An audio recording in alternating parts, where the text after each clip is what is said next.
Hello, good evening. On the eve of the general election battle, the local party in the constituency of Labour's Holyrood leader Ian Gray seems to be at war with itself. Competing factions are fighting over who should be Labour's Westminster candidate in East Lothian.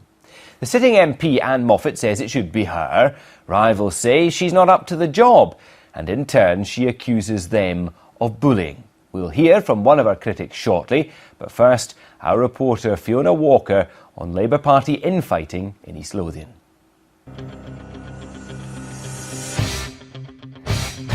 The MP has failed. Bullied and intimidated. Behaviour, competence and performance. In short, this isn't just a bit of a ding-dong. It appears to be a ferocious battle of personalities, politics and power. Anne Moffat has been the MP for East Lothian since 2001. With the general election just a stone's throw away, a special meeting has been announced to look at whether she should be deselected as Labour's candidate. Here are some of the accusations. They were submitted to Labour's National Executive Committee, who make the final decision on her deselection.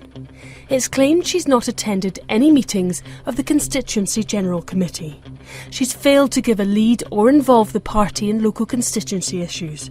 She's made provocative and divisive press statements concerning local party members. So is Anne Moffat up to the job? Here's what she told BBC Scotland's Politics Show. I suffered a brain hemorrhage. I don't think I could lay that at the door, but certainly the road to recovery has been hampered by, the bad feelings and the vicious and vindictiveness of these people who, even when I was seriously ill, didn't let up.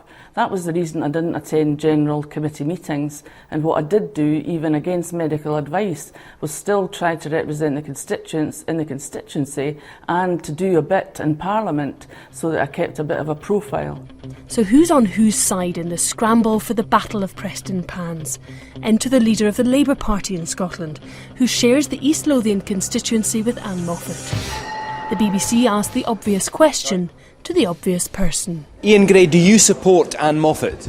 The local party members will take a decision now, and that's the way it should be. Not exactly a hearty offer of support. I don't know, I just think that he probably chooses just not to get involved. But when it came to his election for leader of the MSPs, Labour MSPs in Holyrood, and for his selection, in fact, in East Lothian, I publicly supported him. I'm concerned about East Lothian and the wider Scotland, about the position that we're in with unemployment levels going higher. She doesn't want to add her own name to the unemployment roll. So what happens next?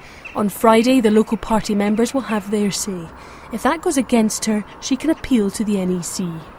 The other option, of course, would be for her to stand down. Well, why should I do that? Because I've done my job well. I'm proud of the fact that I'm the MP for East Lothian, the first woman to ever hold that position. I've worked hard at the job. I've got a lot of support out there, and I'll be letting them down as well if I was to stand down. And why should I stand down? Because a group of bullies are asking me to. That when I saw that statement from them, Willie Innes and the others, I just put more fire in my belly to fight them. There may be fire in her belly, but the decision is not in her hands. That's the job of the several hundred members of the local Labour Party, in round one at least. Well, one of Anne Moffat's critics is Harry Kearney, who's a member of the Executive Committee of the East Lothian Constituency Labour Party and also president of the Preston Pans Labour Club. He joins me live now from Edinburgh. Can the Labour Party win in East Lothian if Anne Moffat remains the candidate? I don't believe for 1 minute that we can win in East Lothian if Anne Moffat remains the candidate. And the reason for that is our case all along has been on Anne's competency and her performance. We don't think she's up to the job. And obviously if the Labour Party in East Lothian can't come behind Anne, and she couldn't command the support of the members when she was reselected in 2007, when she failed to get the support of 4 of the 6 branches, then it's very difficult for the Labour Party in East Lothian to sell her to the electorate. But hang on a minute, the electorate in East Lothian has elected Anne Moffat, not once, but twice. Isn't it up to voters in East Lothian to decide whether she gets a third term or not? Well, it will be ultimately up to the voters, whoever the candidate is, but what we have said is that it's very difficult to go into an election with a candidate who can't command the support of the Labour Party in East Lothian. It'd be very difficult for me to chat doors, Glenn, and say, good evening, Mrs McGlumf, will you be supporting the Labour Party candidate, only to be told, why should I, when you lot didn't? And that is unfortunately where we are. Anne couldn't command the support of the membership in East Lothian. And our case has been based all along on the competency and performance of Anne Moffat. Do you regard Anne Moffat as a strong woman? Well, you know, I'm very saddened, Glenn, and I understand why you asked that question. When Anne makes allegations that we are against strong women, I have to say to you that my late great friend Jerry O'Brien, when he was the women's officer for the Labour Party in Scotland, I travelled the country along with him trying to improve conditions and bring in measures to make sure that women had the opportunity to gain whatever rank they wanted to within the Labour Party, from introducing family-friendly hours to creches, whatever. And in East Lothian, can I say, you know, when Anne makes these allegations, I say to Anne, what about Rachel Purvis and Ormston? What about Etta Kerr in Trinent, who was given an award by Jim Callaghan? What about Margaret Liberton in Port Seton? What about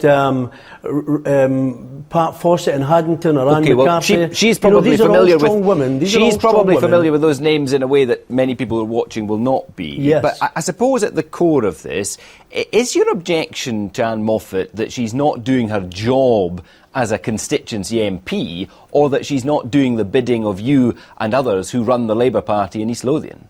No, certainly not. Our case all along has been the fact that Anne's competency fails us, that she is not competent.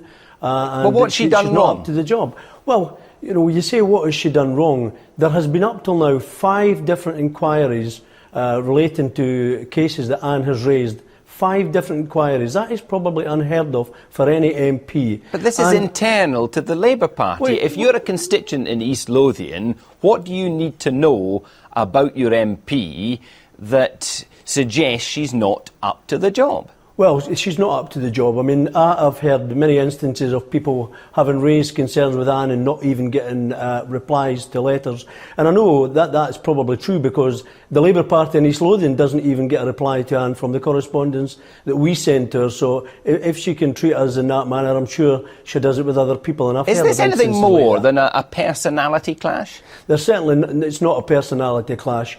I mean, you say to me internal Labour Party, but you know, the headlines that we have had to endure in East Lothian is quite unbelievable and unheard of. You know, we have, as I say, there has been 5 inquiries by the Labour Party. Anne makes accusations of intimidation and bullying, yet every inquiry, East Lothian have asked her for evidence of intimidation and bullying, because we have an obligation under the rule book that there is no bullying to members. The Labour Party nationally have asked her for evidence. She has failed to provide it. The inquiry carried out by Jack Dromey found no evidence of bullying. And can I say, some of the headlines that we have had to put up with over the years, and these are allegations and these are headlines, not that I have written, but I, along with the public, have read, and we have had headlines of alleged affairs with other MPs. We have had the stench that was left hanging over Anne regarding her expenses. We have had police inquiries regarding graffiti on her house, police inquiries about allegations of threatening letters. We have had alleged muggings by Anne. We have had alleged assaults on Anne in the House of Commons by fox hunt saboteurs. But can I just say to you, Glenn, I'll do the number crunching for you. Up till now, there has been no arrests, no positive leads by the police on any of these cases, and no charges to date. Don't you believe any of the allegations she's made? It's not for me to believe them, Glenn. You can check with Lothian and Borders Police on every case, and there has been 7 cases involving Anne up till now. There has been no arrests, no charges, no positive leads. That's the kind of headlines that we have had to endure in East Lothian. Is this any way for a constituency Labour Party to behave on the eve of a general election? Well, can I say to you, Glenn, you know, John Smith, the late Labour leader, his guiding light was, and it was unfinished business, that it should be 1 member, 1 vote. And if we had been granted that 3 years ago, when Anne failed to carry the membership in East Lothian, when she failed to get the support of the members, we should have been given then the right for the members to decide.